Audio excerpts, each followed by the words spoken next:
I was about 6 years old, I would say, at the time when it started, and he threatened to kill my family if I had told, so I always kept it a secret. I was out. I didn't want to serve a God anymore that could do these things to people, and that could allow curses to be passed down to family, and innocent children could be affected by it. And that darkness of pills and pill addiction that guy had, it took over, and it stripped everything. It stripped the house away. It stripped my child away. It stripped my self-worth away. It stripped my morals and my values away. And it tried to kill me. He's real. He hears us. He used everything that happened against me, not as a weapon to hurt me, but it refined me.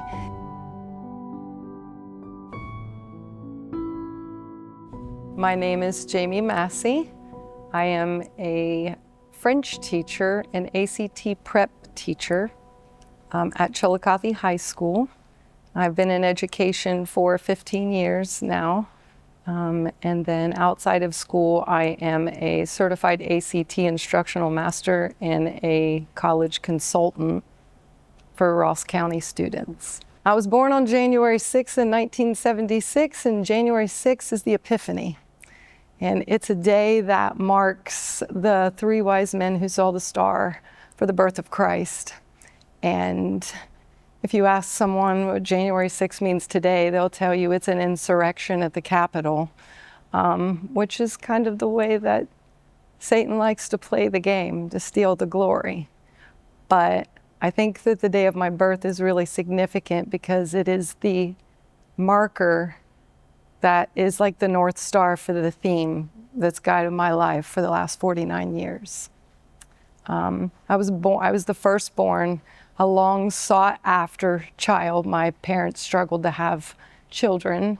And so after many years of trying, I came along, and I was a princess. My parents took me to the nicest places, and you would think I was born into royalty, from what I've heard, the way that they treated me and doted over me. And I'm from a very good family. I have an excellent father and a wonderful mother. They were the town socialites. I was raised in Washington Courthouse, Ohio, and born in Chillicothe, but raised in Washington Courthouse. And my parents were like the famous couple that the town knew. They were socialites. My mom ran a department at the hospital, and my dad was the town football coach, and just everyone knew them. And so to be their child, and later there were two sisters that came after me, we were like the typical American family. Nice house, nice home. Everybody liked us, and our home was the place to be. And my parents decided that they loved children so much that they were going to become foster parents. And so they opened up our home and all of our lives in the hopes of being able to allow another child to feel loved and accepted and valued, and that's not what happened. The very first foster child that came into our home was not a child. He was a 17-year-old boy. And that's when the molestation started. So I was about 6 years old, I would say, at the time when it started, and he threatened to kill my family if I had told, so I always kept it a secret. And the positive thing is that he was only with us until he turned 18, and then he was able to go on his own. But the seeds that were sown from that time kind of set the course for many years after. Instead of being a princess, I felt dirty and ashamed, and I felt like I could never tell because I was protecting the lives of the people that I loved. And so hiding things, hiding pain, hiding hurt became really, really important to me. Learning how to lie for the sake of protecting others became really important. So much so that they never knew. And I went to school every day, and I was around him every day. And I started spending a lot of time with my best friend, who is Mandy Pfeiffer. She lived across the alley. And Mandy was my escape from the torment of this young man. And Mandy's family are lifelong Christians and evangelists, and she comes from generational Christ followers. And so I spent a lot of time with John and Glenda Pfeiffer and Mandy, and we would go to Waverly, down to her grandparents, Don and Thelma Pfeiffer. And anything I did with the Pfeiffers was fun, and it involved Jesus, and it involved church. My family, although they were good people, I was not raised in church. We didn't go to church on Sundays. We didn't pray before meals. That wasn't a normal part of my life. And the Pfeiffers are the very first people to teach me about Jesus. And about a year after the molestation started, even though they didn't know, I went to Waverly to stay the night with Don and Thelma. And Thelma asked me if I would like to know a little bit more about Jesus and if I would like to give my life to him. And so I did what any kid would do. I said, sure, that sounds fun. And so she took me to the sewing room, and she had me pray the prayer of salvation. And she told me how much Christ loves me and that he died on the cross for me.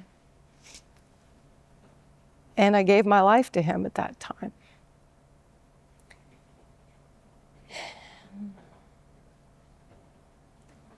I kind of thought that maybe magically it would erase all of the things that had happened to me, but it didn't. It's just a marker of whenever I was with the Pfeiffers, the pain wasn't present. And so, but when I would be home, it would come back. And I played this dance for many, many years. And then in 1987, I was 9 years old. My parents got divorced. The first foster young man, had moved on, and many more foster kids came in and out of the house up until the point of the divorce.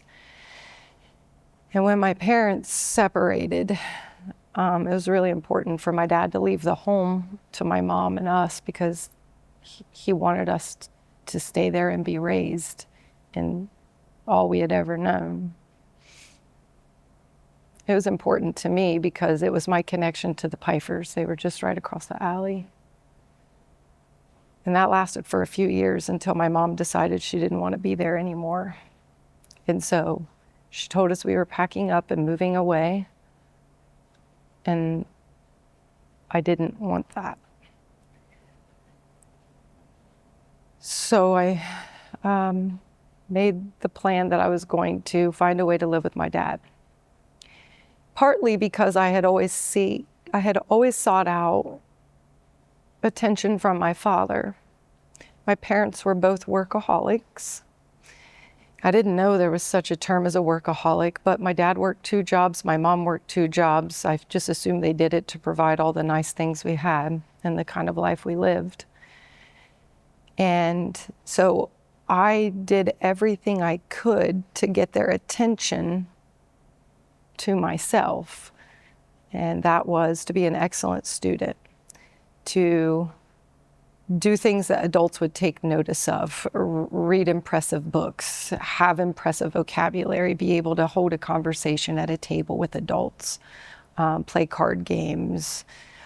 Other than hanging out with Mandy, I really didn't have a lot of interest in being around a lot of little kids because that wasn't the type of attention I felt like I needed. What I really was looking for was value, for someone to acknowledge me, for somebody to show me that I mattered, to kind of put back all the things that the molestation had stripped away from me at such a young age. And the sad part is that I chased that for the majority of my life. Once the divorce happened and we moved away, I moved in with my father. I thought that would give me more time with my dad. And like I said, it wasn't that my dad was ignoring me, but after a divorce and multiple children and a household to run, my dad had to work a lot. So I thought that the best way I could be able to get him to see me was to continue to be an excellent student and an excellent basketball player and a track runner and a volleyball player. And when he would work on cars, I would go work on cars with him, and I would help him with pools and talk about football and talk about baseball and basketball. But mainly what I learned is that my work ethic is where my value was. And I kind of thought that was important. My parents were raised by baby boomers, and so that is the good old American value, is how hard can you work and how well do you take care of your family. There wasn't a lot of Jesus at that time.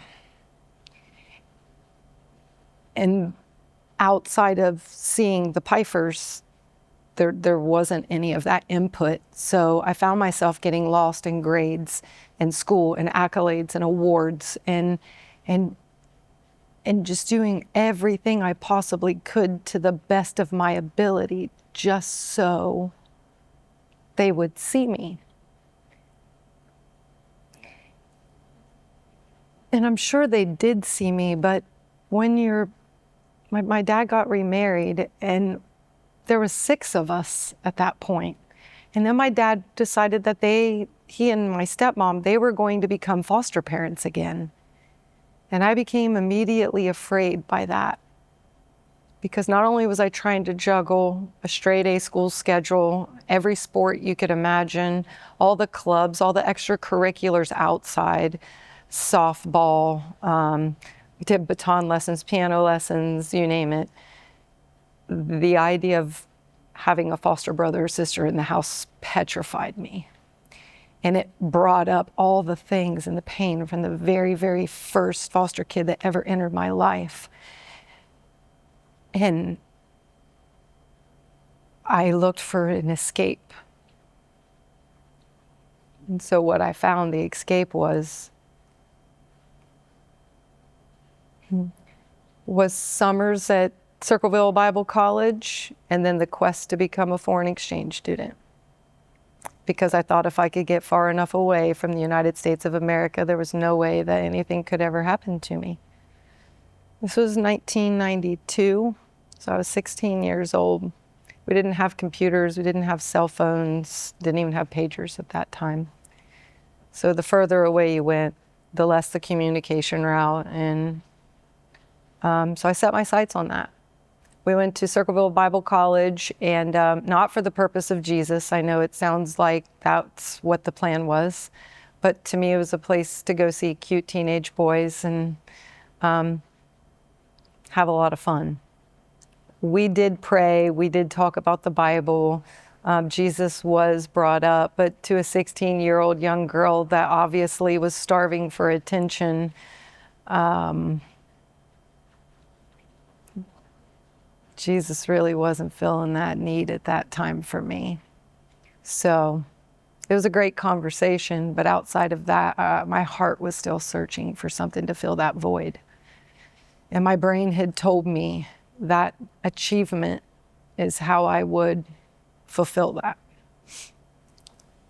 So like all things, I set my mind to doing something. I did it exceptionally well, was accepted to be a Rotary Foreign Exchange student, and I picked the country farthest away from the United States. I selected New Zealand. And if New Zealand wasn't, we had to pick 3 options. New Zealand,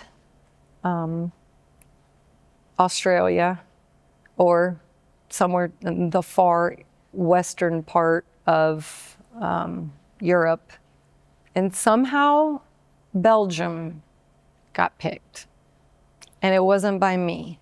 And I was confused because I thought, how am I being sent to a country that I didn't even select? Didn't even know much about Belgium. I knew geographically speaking where it was, but I didn't know much about it. And so the next thing I know, August rolls around, I'm packing up a bag, very first plane ride of my entire life. And I get on a plane and fly 9 hours across the Atlantic Ocean, far, far away from foster kids, from 5 brothers and sisters, from pain and hurt, from everything that I knew. And a place where I kind of believe that I could be whoever I wanted to be. And so when I arrived, I had a French-speaking family. I had some high school French. I thought I was going to knock it out of the park, and I didn't. But I quickly learned French. I didn't hang out with any Americans. I made sure that my social circle was all Belgian students. I was introduced to a Catholic French Catholic school, and I was introduced to Catholicism, which was way outside of the park from, Heritage Baptist Church, the only exposure I had in Washington Courthouse. And through Catholicism and a school-based rigor of praying and doing doxologies and learning about Mary, which was very strange to me at the time, I saw a culture and a lifestyle that was rooted and grounded in saints and religious holidays. And it was very appealing to me because my upbringing here was not like that, and it was very different from anything the Pfeiffers had taught me. So I decided that I was going to invest and get to know this Catholic God. And what I learned really fast is there's a lot of confessions, and I wasn't ready for all of that. I wasn't ready to go behind a partition and confess my sins. One, I didn't even understand the totality of that. 2, the sins that had shaped me to that point, which was the molestation and all of the lying and all of the pretending and the running and the shame and the guilt. I wasn't going to confess that just out of fear. So the confessional aspect of telling all of that to a priest that I didn't even know, that wasn't my cup of tea either. So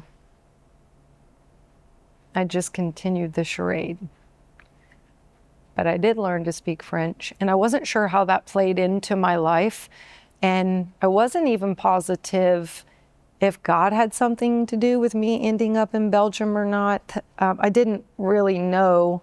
I just made the best of that year and came home. When I came home a year older. I had very little communication with my family while I was there because it was expensive to call.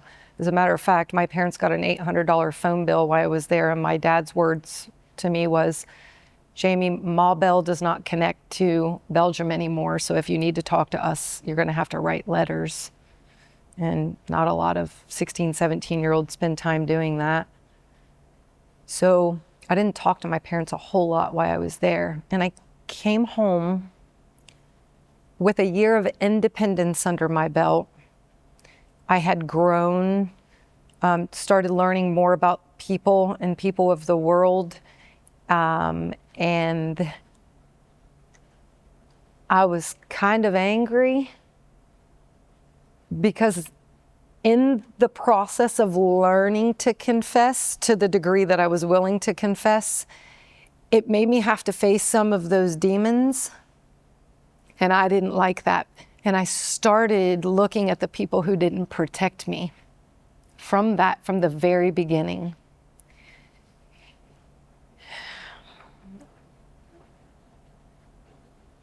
But bright, smart, future ahead of you, going to be a valedictorian girl can't be angry all the time.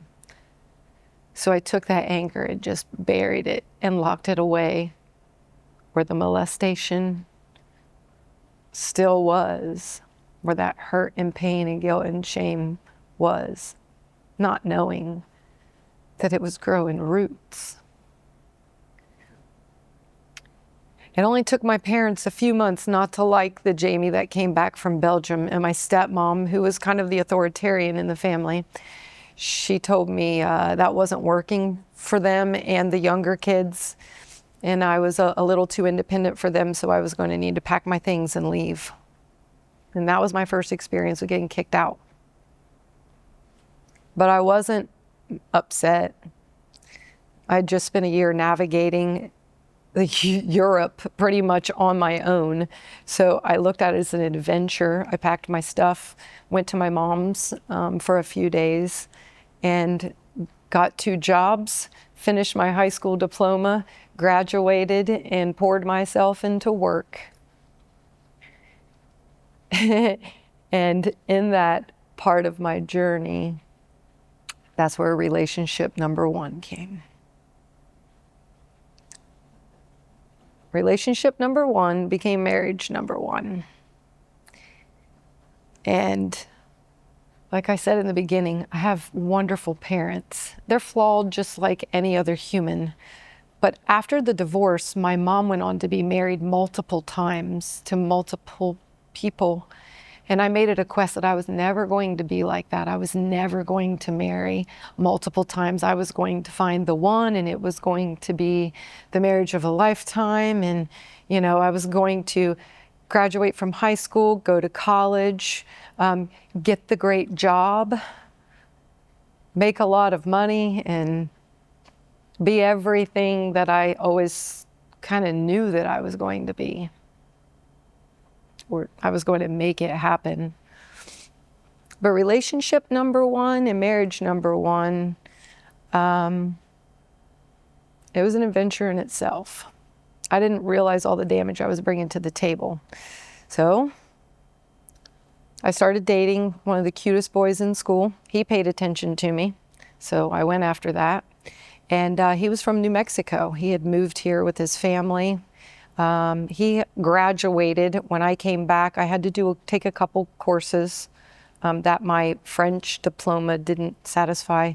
And so I graduated with my American high school diploma, immediately started college. And that gentleman, I won't use names, but that gentleman and I, we had a lot of fun together. And his family loved me. He showed me a lot of attention, and that was my first time of really getting one-on-one attention and feeling loved and valued by somebody, and it was addicting. It was like a drug, but I didn't recognize that at the time.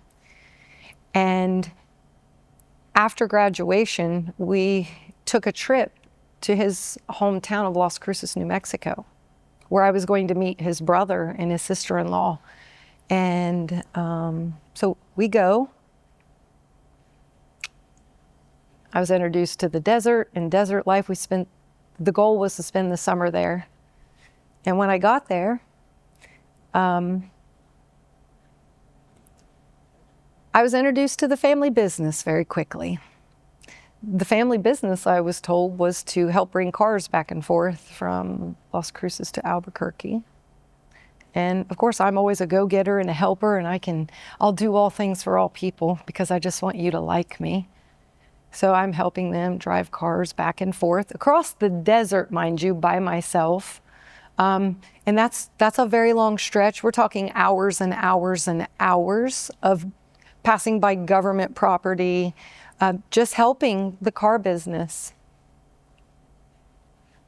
And I felt like, I was doing a good service for the family. And then they told me that they were going to take me somewhere very special across the border. I'd never been to Mexico before. So we get all dressed up and we're going to this event. And I was told that it was like the governor of the province of Mexico. So we go. And when we get there, I noticed something very odd. My boyfriend at the time had a briefcase handcuffed to his hand. I was a young, naive girl from Washington Courthouse, so I didn't really ask too many questions. We go to a party. He does not come back with the briefcase. And I didn't ask too many questions. A few days later, I'm at the house in Belen, New Mexico, with the sister-in-law. My boyfriend and his brother were in Albuquerque, so they were an hour and a half away, I think. I mean, it was over an hour. I was cleaning the bedroom and there was a knock at the door. They raised Rottweilers, so there was 2 very large Rottweilers in the house, and they were barking. And so the sister-in-law, she went and answered the door. She told the dogs to be quiet. I continued cleaning my room that we were staying in. And the next thing I know, there's a short Mexican guy standing behind me with a gun pointed towards me. I thought it was a joke at first until the look on his face told me it wasn't a joke, and all he did was, with the gun, signaled to the living room. And I thought, oh boy, this is a great time to only speak French and English. I did not speak Spanish at all, but I understood the gun. So we had to go into the living room. There were 2 men with guns. There was 2 of us and 2 Rottweilers that were just laying at our feet doing absolutely nothing.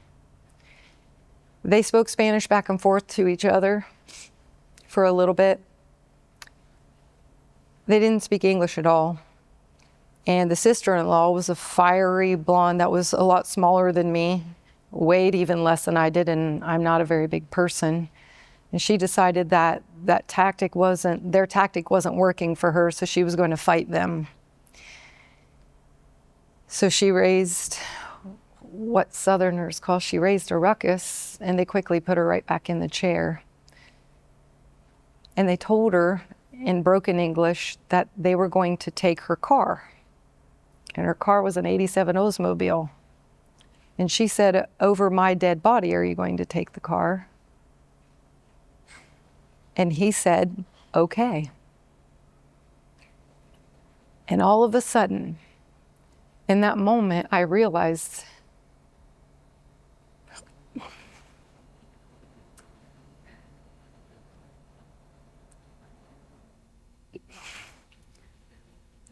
the possible value of my life was the old '87 Oldsmobile. And it wasn't even that nice.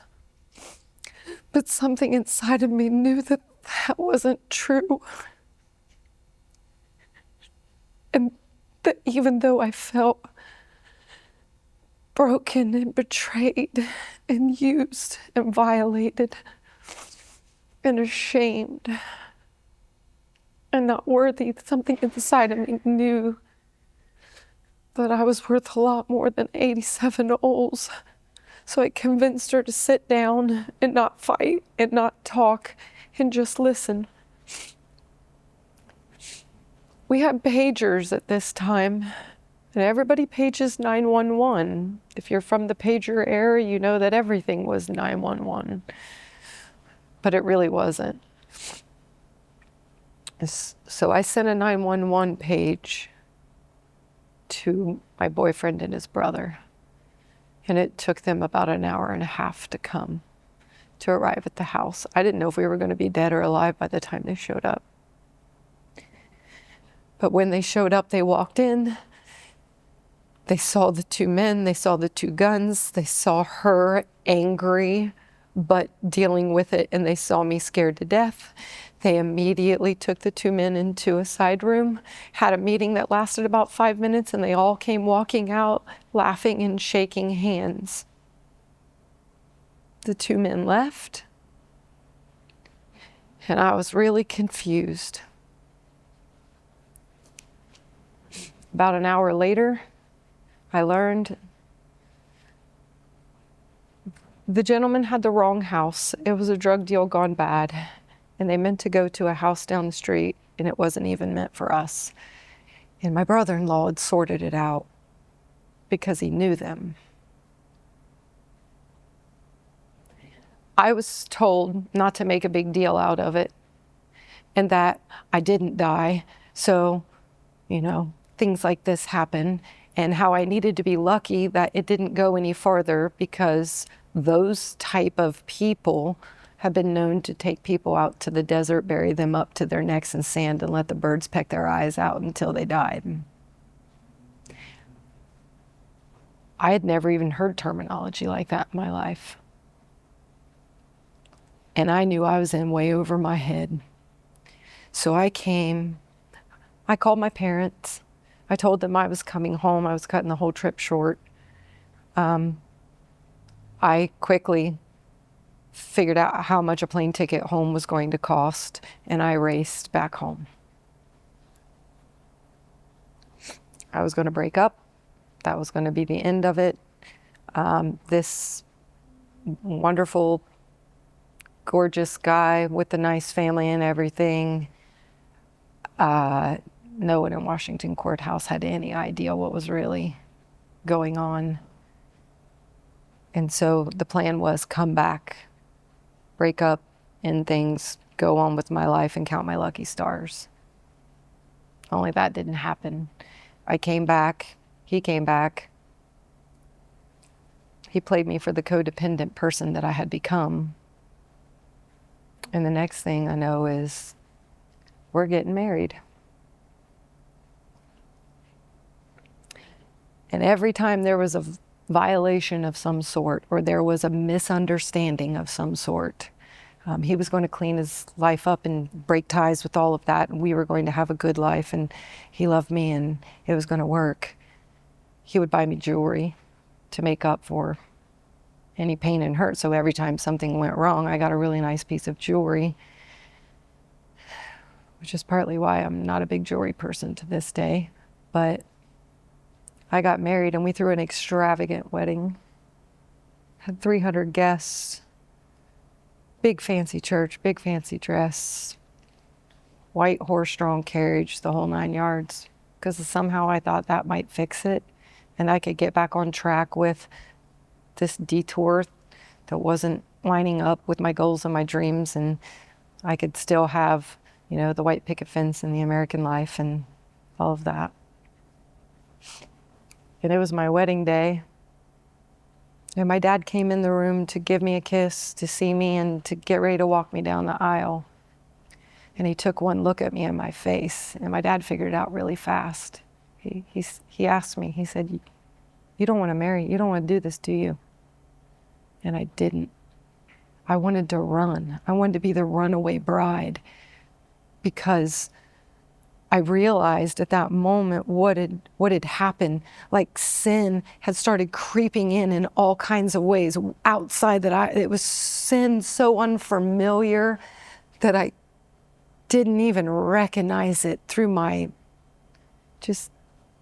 was naive.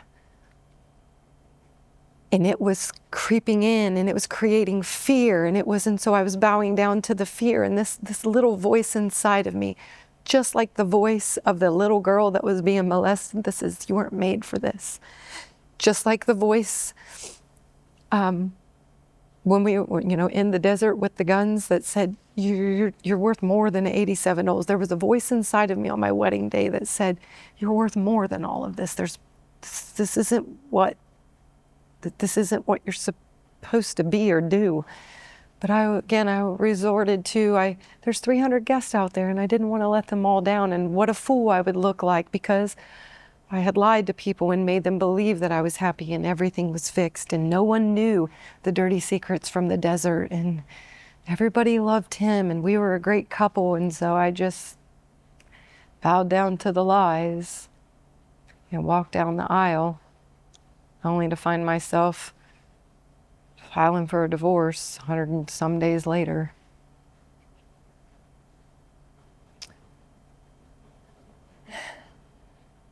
And so my dream of not marrying one time and not making the mistakes my mother had made was quickly not happening.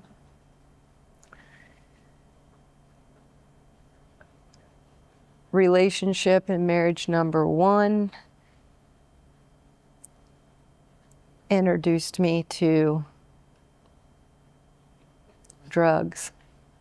It introduced me to alcohol. It introduced me to that fast money life, and I really didn't want a life like that. So I set out to find something different, find something opposite, find something not illegal. And so I looked to Jesus. So I was like, okay, this confessional thing, all right, I need to confess for these things that I've done, even though I didn't even really know that I was doing it or partaking in it. I still felt guilty for it. So I confessed my sins. I asked him to come into my life. I asked him to set a course for me, to allow me to finish college and be better, do better. Deep down inside, I always wanted to be somebody that my parents would be proud of and that all the kids around me could look up to. But somehow in trying to achieve that, I was failing miserably on my own. And very quickly after that divorce and asking God to forgive me and asking God to set my life straight, someone I had knew most of my life came into my life, and that became relationship and marriage number 2. Relationship and marriage number 2 was with someone like I said, I'd known for a really long time. So we were friends. I knew his family really well. They lived down the street. I thought it was safe territory. And they weren't drug dealers. They weren't anything like that. We were older. But what was interesting is that my body, from living in fight or flight from that first relationship, my body couldn't deal with all the trauma that I had locked up, and the roots from everything that I had kept inside was growing, and I became very sick to the point where my body shut down. My jaw locked up. I couldn't eat. I couldn't take care of myself. My legs quit working. I was admitted to Mount Carmel West. They put me in the geriatrics ward, and one day a nurse came in and said, "We're not really sure what's wrong with you, and we need you to fill out a power of attorney and a will," which at that age I was like, "A will? Like what? What do you mean you can't fix this? You can't." It got really bad. And my body, in a dying process, I had cried out a few times and said, death would be easier. Like, Jesus, just take me. I can't live with the pain of constant Charlie horses in my body all the time and dragging myself around. My face was sunken in, my jaw was locked shut, my teeth were starting to break. It was terrible. And so I asked God to save me. I had some experiences where my body shut down and my body fat got down to 0 or right around 0. I weighed under 80 pounds, and I do have some personal experiences with leaving my body. I believe it was a dying process. That's a testimony for another day. But some of the things that happened as my body was going through that process showed me a glimpse of another world that's not here. And it made me realize that there might just be something to this Jesus thing.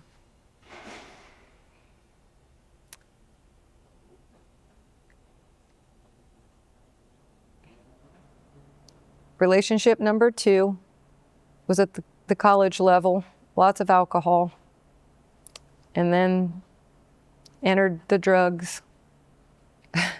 Only it wasn't for me. I was the designated driver. I was the one that went to the parties and sat in the corner and waited for everybody to be done to make sure everybody got a ride home. And after several years of getting tired of that lifestyle and getting tired of the blacked out drunk episodes, the verbal abuse, this went a step above the first relationship. So at this point, I was dealing with the first relationship. I had the verbal abuse. The second time it came around, it was verbal abuse and then mental abuse, and then it started a little bit of physical abuse. Not a lot, but then again, a little bit is too much. So I had made my plans to leave and to break up. And then I found out I was pregnant. And then I realized that I was stuck and I couldn't just leave. And then I was coming to terms with more guilt and shame because I just got pregnant with a baby out of wedlock. And I was living in sin and all of the things you don't do that I had always been told as a child from as a side note, my father's mother and his sister, they were very extreme Christians. They believed in hellfire and damnation, and Jesus wasn't your friend. Jesus was the one that was going to punish everyone for wearing makeup, cutting your hair, and wearing jeans. That we were all going to hell. So the only little bit of Jesus that I had learned from them along the way was he was a scary guy that didn't like anybody, and hell was a terrible place that we were all going to end up. And I felt like at this point in my life, I was making that checklist of, here I am, I'm having sex outside of marriage, I'm living out of wedlock, now I'm creating a child out of wedlock. And that dream for myself of becoming someone that people could look up to and be respected, it was becoming a dream that it was a ship that was sailing far, far away, and I could hardly even see it on the horizon. So I decided I was going to do my best to make it work. So I made a deal with Jesus. I said, if I'm going to give my life to you if you can turn this whole thing around. If you can save the father, get him off the alcohol, get him off the drugs, get us on one track, make us a happy family, I will serve you with my whole heart. And I did. We threw the shotgun wedding in the front yard, pretty much. And I started going to church. I started going to Bible studies. I started going to women's groups. And Thelma Pfeiffer, if you remember the person that I said in the very beginning, Mandy's grandparents, that led me to Christ the first time. I'm in Washington Courthouse, pregnant, learning to serve the Lord with John Pfeiffer, who is Thelma Pfeiffer's eldest son. And the Pfeiffers entered the scene again. And I'm going to their Bible studies and learning about Christ and learning about repentance and learning about a Jesus that's not scary. And I recall, like, this is the Jesus that Thelma shared with me, the one that was drawn to the sinner and the one that didn't make the sinners feel ashamed, but wanted to show the sinners that everything in the world couldn't fill the void and that you could come to him as you are and he would make you a new creation. And I took him up on that. And all I ask is that he would set my life and its course straight, and he would bring the father of my child along with us. Only that didn't happen. At the time, I had a 2-year degree. Where I had gotten sick, I wasn't able to go on and finish my 4-year degree. So I set my sights on paying off the medical bills which was a lot, from where I was very ill. I learned to use the muscles in my leg again. I got back to the point where I could re-walk, and then I set the financial aspect of that straight. So I wanted to finish my bachelor's degree because some part of me, that young girl from way back then, still believed that my father would be proud of me if I was the very first Echo to ever achieve a bachelor's degree. Like I would be the very first one to go to college, and he would be proud and my mother would be proud. And so that's what I did. I set my sights on it, applied for scholarships, got accepted. Wright State University was the school that accepted me the fastest. And so I took my husband to Wright State University so he could see where I would be going. I wasn't going to quit my job. I was still going to work hard and take care of our baby and go get this degree and make our family the American family that I wanted it to be. And I was going to keep serving Christ, and Jesus was going to save my husband, and things were going to be all as well, as they say, until my husband told me to make a choice. I was either going to go to college or I was going to stay married. That was like the Oldsmobile 1980s, like the 87 Oldsmobile value of my life moment all over again. Only this time it didn't take me very long to figure out and listen to that voice inside that said, you're worth more, you're worth that, you're better, there's a purpose, there's a drawing, go do it. And I was confused because I thought, this voice inside of me that's guiding me and steering me at these most critical times of my life, why would it be champion to go against my husband? Why would it be that's going to be divorce? He just told me. But I did it. I packed a backpack. I took my son, I put him on my hip. I got in the car and I drove away. And I started school 2 days later. I went to my professors. I said, I need to get a degree with the skill sets that I have that will allow me to be able to be a single mom and take care of my son. What do you propose? What field can I go into? What are my skills? What are my talents? Can you please tell me? I have to make a decision now. And the lady said, you should be a French major. And I was like, oh yeah, Belgium, that's where that was. I learned to speak French in Belgium. You are right, I can do that. Let's do this, let's become a teacher. And so that's what I did. I got divorced. I followed that voice. I became a single mom. I took care of my kid. I graduated summa cum laude with honors. My dad was there. I held the diploma. It was like, I thought, here we go. Like, it's actually going in the right direction. I've stumbled, I've fallen, but yet here I am back. Yeah, I'm still achieving and doing accolades and trying to tell myself that I was worthy of more than what the life choices I had made was telling me that I was. And I graduated in 2008 when the economy tanked. And so here I am with the diploma in hand, and there were like no jobs. I couldn't go get a teaching job. All I could get was a substitute job. So I went to my mom, who was running the dairy farm, with my sister, and I started milking cows. I started working on the dairy farm with them. And so 2 times a day, 1 to 2 times a day, I was milking 1,500 head of cattle, taking care of 200 calves in a calf barn, slinging milk buckets, and then going and substitute teaching at Adina in between. And you know, I was finding a way to make it work. And when I worked on that dairy farm, I had a lot of time to be able to devote to Christ and to spend one-on-one with him, to work out these problems, to allow it was like me and him in my head, trying to figure out how to steer this ship back on course. And I was going to do it as a single mom, and that wasn't a big deal.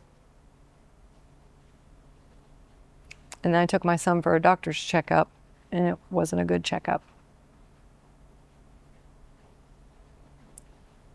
And then I find out later on my son has autism. And I couldn't fix it.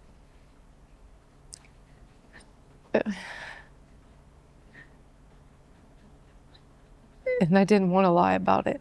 And I didn't want to hide it. And I didn't want to cover it up. And I had went all in for this Jesus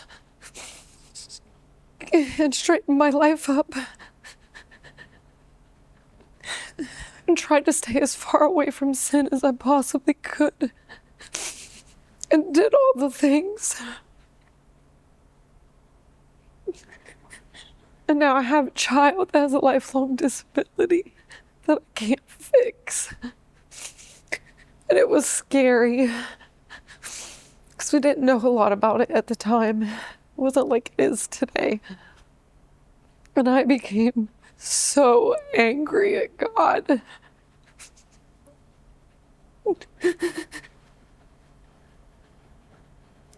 And there was a voice in my head that told me that everything I had been through that I actually deserved.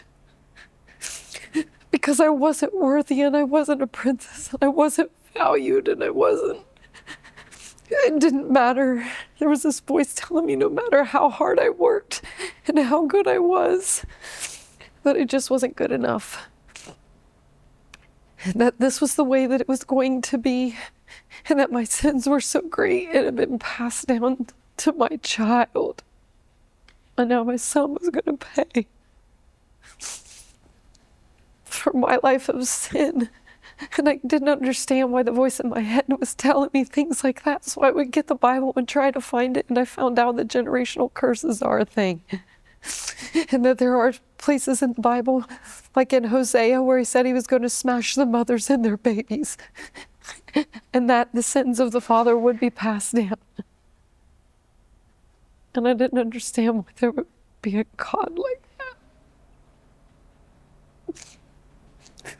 And so at that time, in my limited understanding of God and the Word and the instruction, I felt like it was true because the Word of God was telling me it was true. And so I was out. I was out. I didn't want to serve a God anymore that could do these things to people.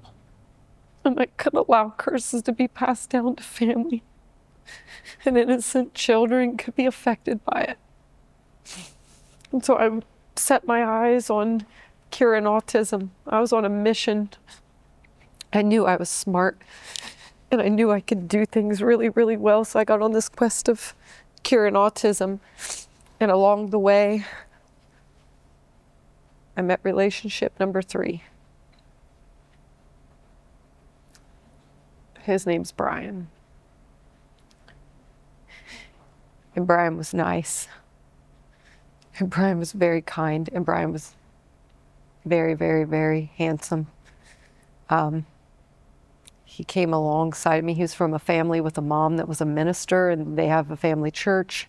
And I introduced him to my son, and he came along on the quest to treat autism. We were going to find a way. We were going to treat it all naturally. And he really wasn't into going to church all the time because he had been raised in church his whole life.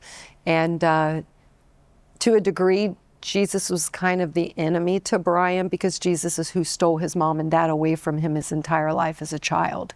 So while they were out doing camps and tent meetings and saving the world for Jesus, he felt like they had abandoned him as a child at home. So he didn't see Jesus as the great savior either. Jesus was kind of the enemy, and I thought, hey, I kind of feel the same way too. And so we didn't jump into church. We would go see his family at their church and stuff, but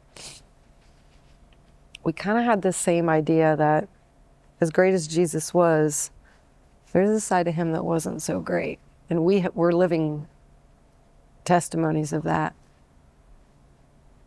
But the more I tried to cure autism and we worked on it together, the less that it was working, and my son wasn't getting better. And it got to the point where I had to throw in the towel, and God and I just had it out. I think I know I called him everything that I could ever think of. I told him I hated him. I told him I hated him for allowing me to be 6 years old to be molested, to allow him to strip away my great family, to teasing me all along and bringing people along that would lie to me and steal from me and try to kill me and abuse me, and who wouldn't protect me from drugs, who wouldn't protect me from alcohol, no matter how many times I cried out to him. And any time he appeared to come and save me, it really wasn't a true saving. It was just in a moment saving. And so that day, God and I had it out with God. And then I made a deal with him again. Because here I am negotiating like I had done everything in my life. Everything was negotiation.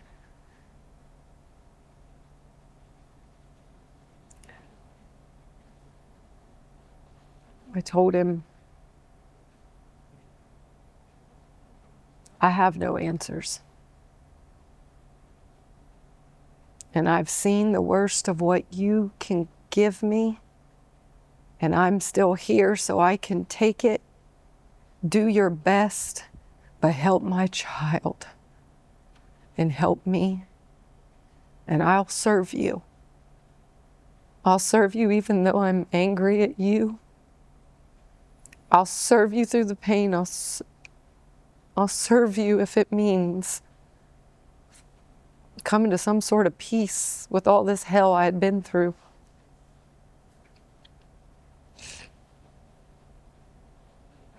And so I go back to church. Open Door, Ohio, Chillicothe, Ohio. Mark Pfeiffer is the pastor. Brian and I are going, we're serving. At this point, I start tithing. I start learning more what it is to be a Christian. Mark's an excellent teacher. But I thought, oh, hey, it's the Pfeiffers again. With Thelma Pfeiffer in the beginning, my best friend Mandy Pfeiffer. At the time when the first marriage fell apart, the second, there comes John Pfeiffer in The Gathering Place. Second marriage falls apart, go back, there's another Pfeiffer, John Pfeiffer again in The Gathering Place. Now we're at Mark Pfeiffer, Open Door, Chillicothe, Ohio. I learned a lot. I learned a lot from Mark.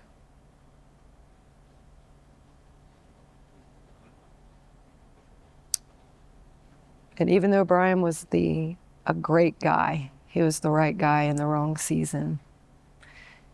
And so Brian and I parted ways.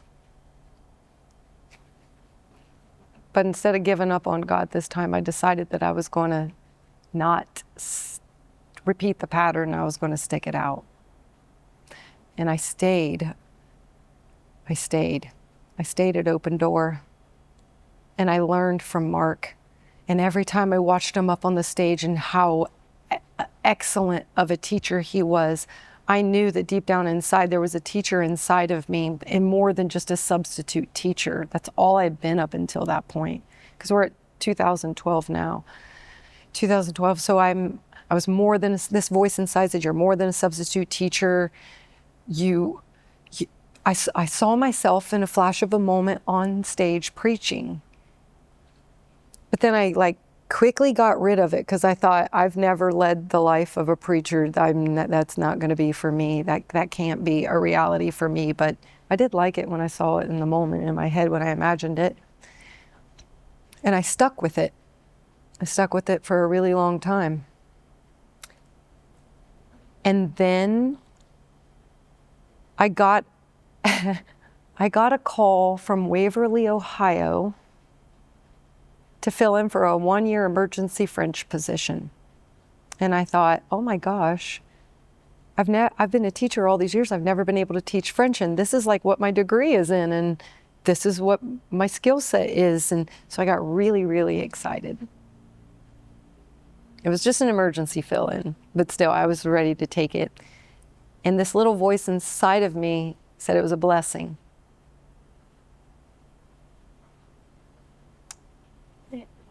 And I realized,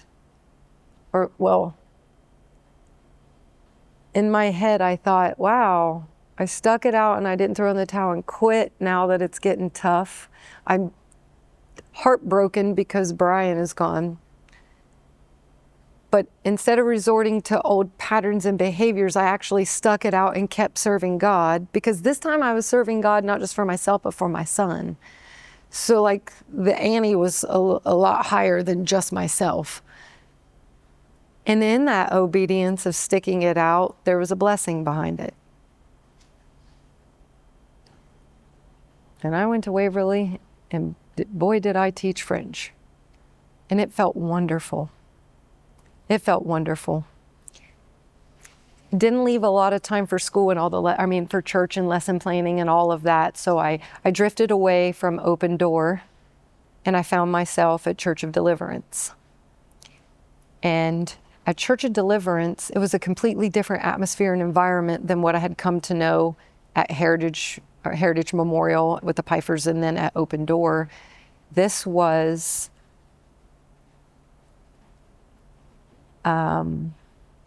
a church where we really served the pastor. At Open Door, everybody loved the pastor, but we were all serving in life groups. But now at Church of Deliverance, we were actually like serving the pastor and serving the pastor's wife. And when I came in, I was taught to be an armor bearer, and like I got brought into the secret center of serving, and you're a part of that elite group, and I'm helping the pastor, and I'm there for, like, I'm behind the scenes, and I'm helping set up, and I'm closing down. Then I get entrusted to teach Sunday school, and so I'm wearing all these hats. And I thought, man, this is church at a level it is a small congregation. But boy, I'm really becoming somebody here. Look what Jesus is doing with my life. And I loved the pastor, and I loved his wife, and I loved the people, and I'm serving the people outside of church, and every bit of homework assignment that the pastor would give me, I would do, and I'd memorize the scriptures.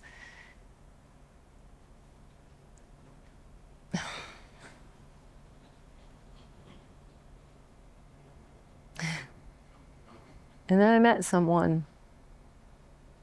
Relationship number 4. I met relationship number 4 online. It was a guy I went to high school with. He was cute back in high school. But when he met me online, he started talking to me, and he gives me this huge sad story about how he was this broken dad trying to get back to his kids. He was all the way out in Wyoming, and the evil mom was keeping the kids away, and he had to get back here to be able to rescue the kids, and he loved Jesus. And I thought, well, I can do this guy a favor. I love helping people, and that's what Jesus would want me to do. That's what the church is teaching me to do, serve people. So I serve. I pay for the guy's bus ticket, get him here, pick him up from the bus station, bring him to my house. And I spent the next 4 years taking care of him. He was going to church, he was serving, but he was serving alcohol a little bit more than he was serving Jesus. But I thought I could pray it away. I thought with the titles that I was being given at the church and the way that I was being entrusted to serve the pastor and his wife, that there was an anointing on my life, and the prophets and the anointed people that would come in to pray over you. They were telling me the angel of the Lord was coming to see me, and that God had great things in store for me, and I was going to do a mighty work. And I just felt like, well, look at what God had done with my life. So if I pressed in, I could get God to save this guy too. And he could do a work in this guy and restore his children. Well, then I found his children living with me. Only I'm the only person working. I'm the only person paying the bills. Now I'm paying for the house, I'm paying for the bills, I'm paying for the kids, I'm paying for the alcohol. And then he hurts his back and has to have back surgery. And then enters pills. I had no upbringing with narcotics. Through my journey, I had learned about the marijuana, had even been around cocaine with some people, been around alcohol. None of that was ever for me. I had tried to fit in and be a part of that crowd, but I didn't have an addictive personality for those things, so it really wasn't for me. But it was okay. I didn't like judge the people that did it. But narcotics at the Percocet level and the oxycodone level,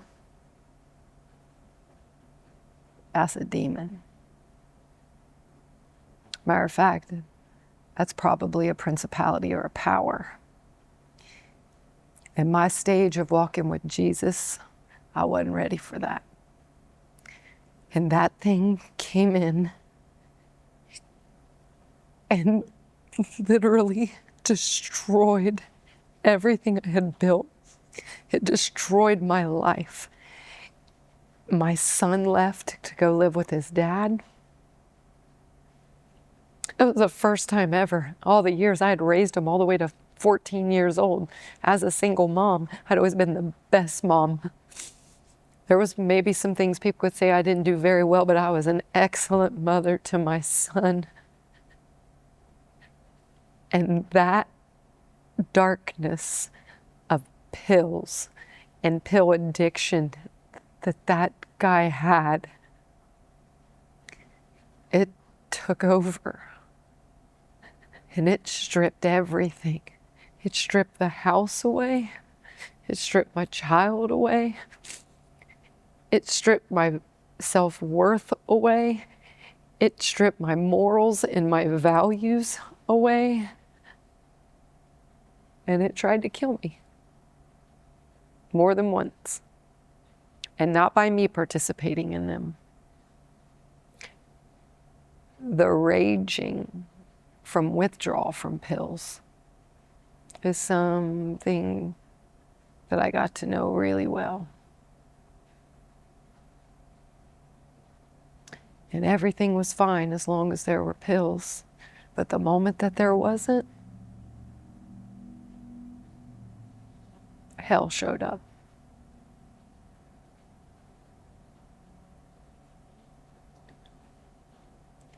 Hell showed up to the point where I lost everything. And I was homeless because I couldn't work and pay for everybody all by myself. And once the doctor cut off the Percocet, then the only resort was you get them the illegal way. And my choices every day was I either hand over the money for that to happen, or I was going to get hit, or I was going to get punched, or I was going to get choked out.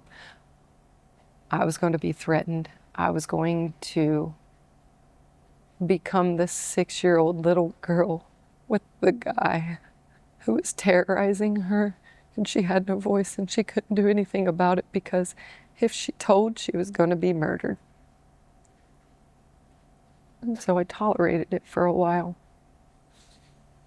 And the voice popped back in my head that said, this is what you get. You play around with Jesus long enough and you serve that Jesus, I'll show you.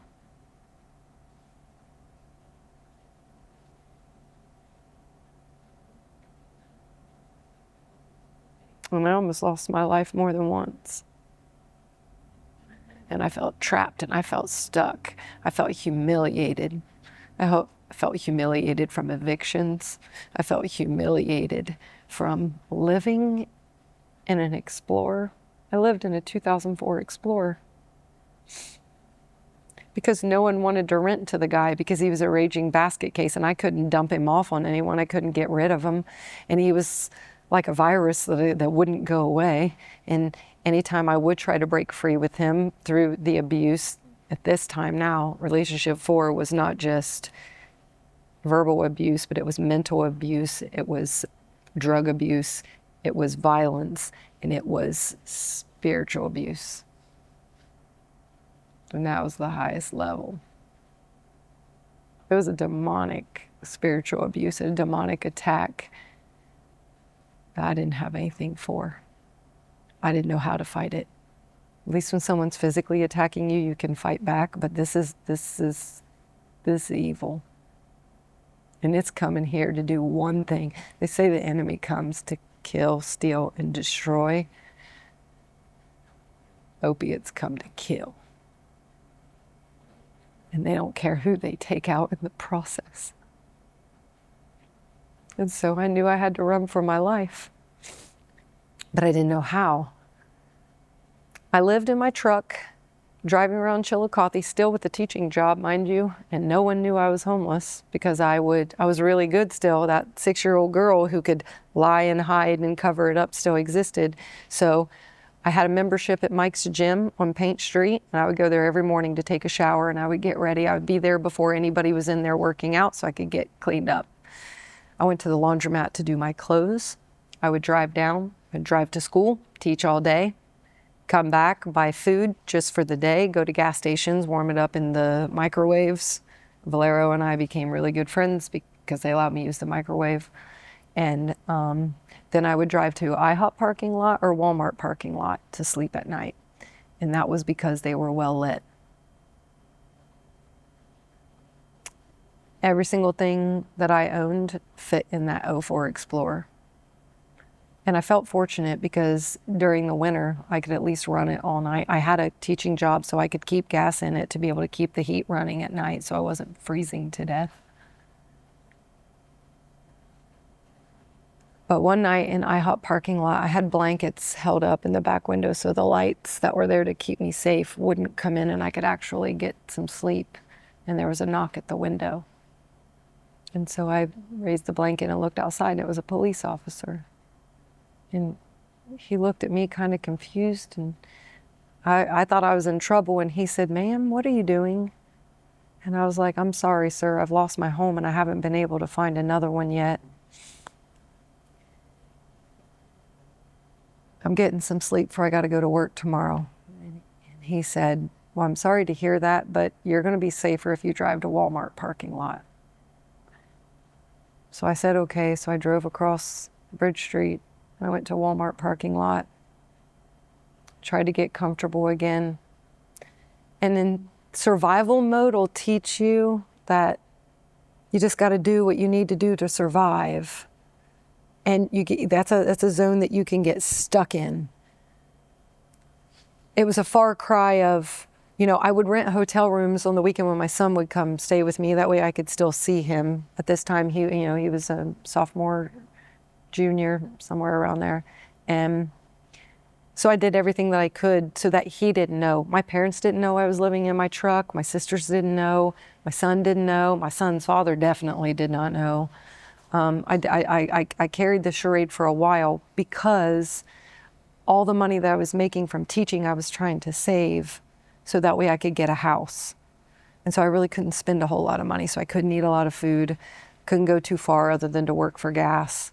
And I had to make sure I had gas to be able to run my truck at night. But that one night I was in the Walmart parking lot, the night that the cop told me to move. And I was having trouble falling asleep, and I reached in the back seat to grab a book, and when I pulled it forward, it was a Bible. And so I opened up the pages, and I just randomly flipped to the page. And this is the scripture that I turned to.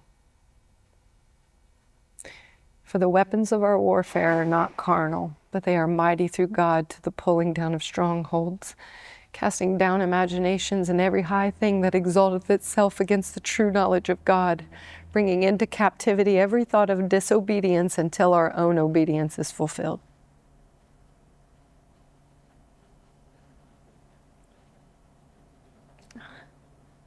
And I realized the only person in that truck with me was God. And he knew exactly where I was. He hadn't forsaken me. And that the war that I was in was spiritual warfare. And I couldn't fight it on my own. The weapon of my warfare wasn't carnal. It was mighty through him.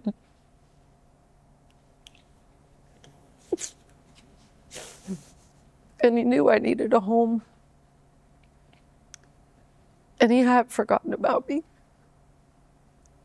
And I had become pretty comfortable with feeling ashamed, so as sad as that is, it wasn't a big deal on the outside. Nobody knew the life that I was living or what I was going through because I hid it so well. And that's when I realized that I had to turn it over to him because I couldn't fight it. And I had to worry about allowing him to deliver me instead of the guy, instead of, who was in and out of jail and all of that, sleeping under underpasses. And that was the night that I went all in. Like I said in the very beginning, sin had always been the outline of my life. Sin was always there. It was always on the outside, all around me, just waiting to penetrate and creep itself in ways. I opened the gates. I always opened the gate to it. It wasn't like it just freely came in. But I opened the gates to sin through compassion, through my kindness, through codependency, through love sometimes, through lust,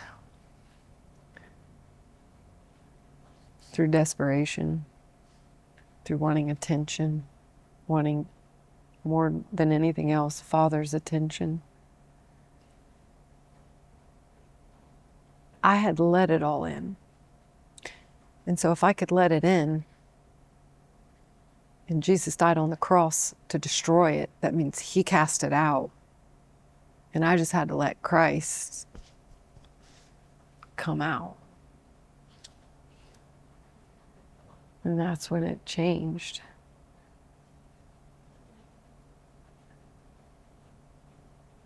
That's when it changed.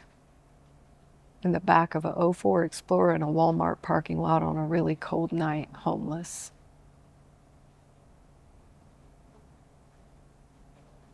I'd fallen as far from the pinnacle of the American dream that I could have never envisioned that for my life. But it happened. And I made it a point, at that point, I was going to do whatever it took to get away from the guy, to reset my life and to make things better, to provide a home for my kid to come home to. And that this was the worst. I had already tasted death. I had already been crippled. I had already been stripped. I had already been molested. I had already been abused. I had already lost material possessions. I wasn't Job, but I felt like him. And one of the things that kept getting me going was the perspective. While I spent a lot of time in the back of my truck with nothing more than a Bible to read, I learned that God only allowed Satan to go so far. And everything that Job lost, he had restored to him. And if he could do it for Job, he could do it for me. And as a matter of fact, it wasn't that he could do it for me, he would do it for me. And so I just started speaking that. I started speaking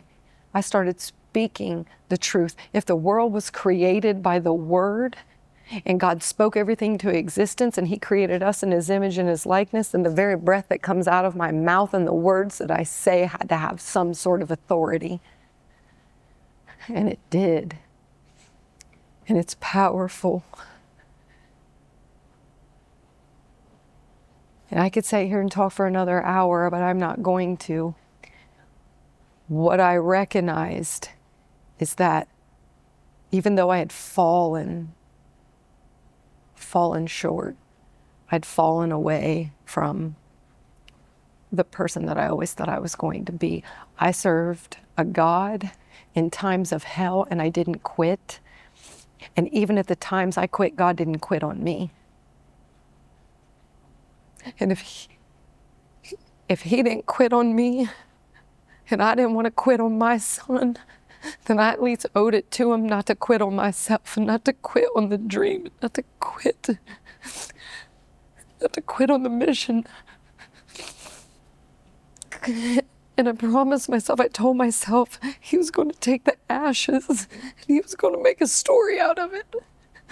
And it all wouldn't be for anything. And it wasn't going to be some poor pity story where people could sit around and feel sorry for me. It was going to be the testimony that the Bible talked of, because we're overcome by the blood of the Lamb and the word of our testimony. And so I was going to use it.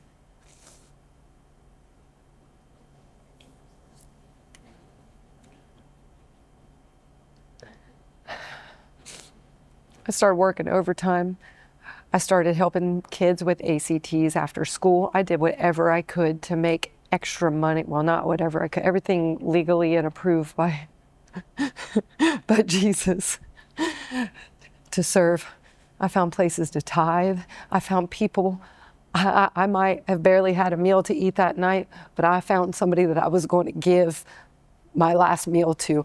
I was going to give, I was going to serve, I was going to do, I was going to be a light. Even though if I needed prayed for that day, I was going to find somebody to pray for. I was going to do everything that the voice in my head was telling me not to do, which was sit down, cry, and have a pity party for yourself and wait on somebody to come and rescue you. And I was going to tune into that voice that had been speaking to me from the time that I was 6 years old, telling me that I was a princess and telling me that I was created. And the Bible scripture that said that I am precious and I'm from a royal priesthood and I'm chosen.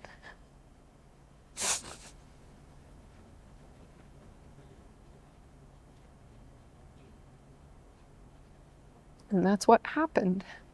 The more that I spoke it, the more that I believed it, the more that it happened, the more that I walked in it, the more that as I walked in it, the more that root of evil, hurt, twist, all the things started dying. It didn't die completely, but it started fading away, and a root of the fruit started growing inside of me. And there was evidence of that fruit. There was gentleness, there was love. There was love for my son. And if I loved my son the way that I did, then I knew that the Father loved me as much, if not more. There was joy. There was joy that I had survived every single thing that I'd been through that point, and I'd been through even more. That's just not the right time and place for this part of the testimony. There was peace in my life. There was goodness in my life. There was faithfulness in my life. I had learned to start patience with God in the seasons and self-control. Okay. There was a gentleness in my life. It wasn't every fruit. Obviously, I haven't named them all, but there was evidence of that fruit that was starting to grow from that inner voice that was inside of me, telling me who I am and who I was created to be. I got an ACT call to tutor a junior named Maddie Massey. Maddie Massey is Brian Massey's oldest daughter. And Brian was relationship number 3. That was the right guy in the wrong season. And so I agreed. I went and I tutored her. And she whispered to me, "My dad still really likes you."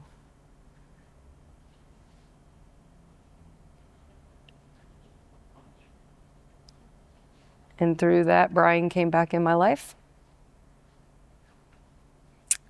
He gave me a safe place to go to escape the madness of the really bad stuff.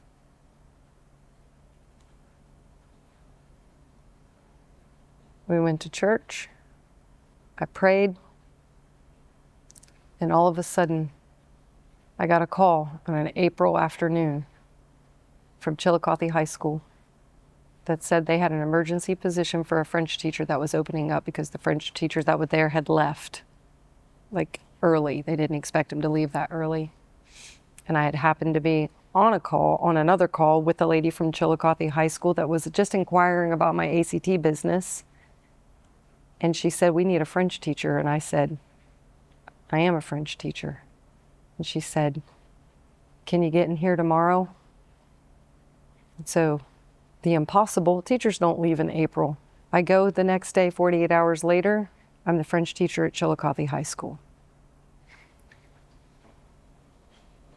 That door opened up. I left COD on good terms, but I left COD.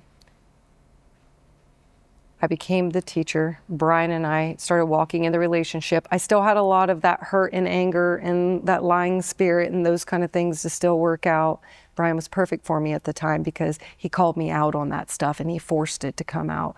And I realized that the only reason somebody would do that is if they genuinely loved you and wanted you to be all that you could be.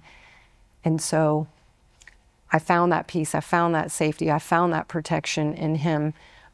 We would go to his family's church. When COVID hit, I poured in myself into the School of Ministry from Mark Pfeiffer. Brian and I became members of Open Door. We tithe faithfully, we serve faithfully. We did first fruits, we did the alms, we did all of the things. And the more that I served, the more obedient I wanted to become. And every time I became more obedient to Christ, another door of opportunity from him would open up. And it's not really the formula, so to speak, but the more obedient I became, the more he answered me in my life and did the absolute impossible. The more that I walked in obedience, the more God responded to me. And it's not a works-based thing, but I would go bold in obedience and then another door to be obedient would open up. And that's over the last 3 years, that's what's happened. Not only did God send me a wonderful man, he's wonderful to my kid, but then we made the agreement that we were going to make our relationship right by him to honor him, and we got married. And then we went on a honeymoon. And as I am doing this, everything that the enemy had stolen from me, my identity, my innocence, my purity as a child, my homes, my cars, my integrity, like whether it's materialistic or it's just an internal value, God is in the process right now in my life of restoring these things. I have been the French teacher at Chillicothe High School for 5 years. In this time during COVID, I went to ministry school, and I that's what I did with COVID. I served God more. I got to know him and his word more. And from that, I preached on the stage at Open Door that it became a reality, that what I saw in that time all those years ago in 2010, just for a glimpse that I didn't think was for me, I got there. Then I became a co-minister at my husband's church, and I was doing it every Wednesday night. Then I realized that I have a musical gift and I can play the drums, and I'm in a praise and worship when I didn't even realize I could do those kind of things. At school, kids come to me for prayer. They tell me that I'm their favorite teacher. And the ones that like me the most are the ones that don't know Jesus at all, and they want to know a little bit more about Jesus. They tell me that my classroom is peaceful. In my private business, I'm able to serve, to break the spirit of poverty over Ross County. And I take a step back and I look. My son is in my life. My job is more than what I thought it could be. Well, other than the paycheck, but they don't pay teachers well. My job is more than I thought it would be. My walk with Christ is more. My marriage is more than I could ever ask for. And I'm asking God to shape me and to be the best wife to my husband, because I truly believe I can do better. I can be better. I want to serve him, and I want to serve God. He's real. He hears us. He used everything that happened against me, not as a weapon to hurt me, but it refined me. Those Hebrew boys had to go into the fiery furnace. They couldn't achieve that from the outside. They had to go in the fire. They had to face the fire. And where was Jesus? He was right there in the middle of it. He's not somebody that hung on a cross. He's real. He died for all of us. He shed his blood to forgive those sins. I found forgiveness from the young man that molested me all those years ago. I have an excellent relationship with my father, who is starting to spend time with me one-on-one. He restored them, gave me the marriage I could have only dreamed of. He's restoring it all, and he's not done. He's just beginning, and I will serve him with every breath within me for the rest of my life. And I will tell everyone of the goodness of God, and I will tell people not to run. Don't run from those hard times. Let the fire do its work and cry out to God, because the weapons of our warfare, they're not here. They're here, and they're there. And they're there for us to use. The enemy lost from day one, and he tried to get me to believe that he owned me and that he was the controller of my life, when all the while God gets the glory for all of it. And the glory wouldn't be as great if it wasn't for the trials of the enemy and my shortcomings.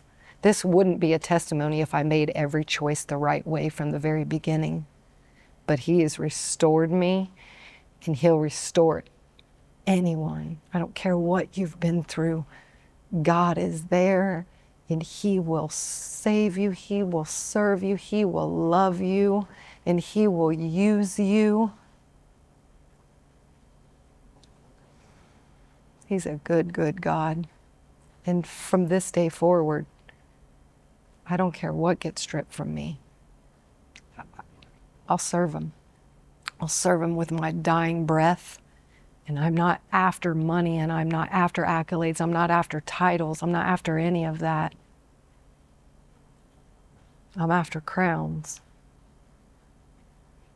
And I want to throw them at his feet the day that I get to heaven. Because he deserves it. He deserves it. And I can't wait to see what he's going to do with my life from here, because the testimony's not done. I thank you, Jesus. I thank you for that. And I thank you for your goodness.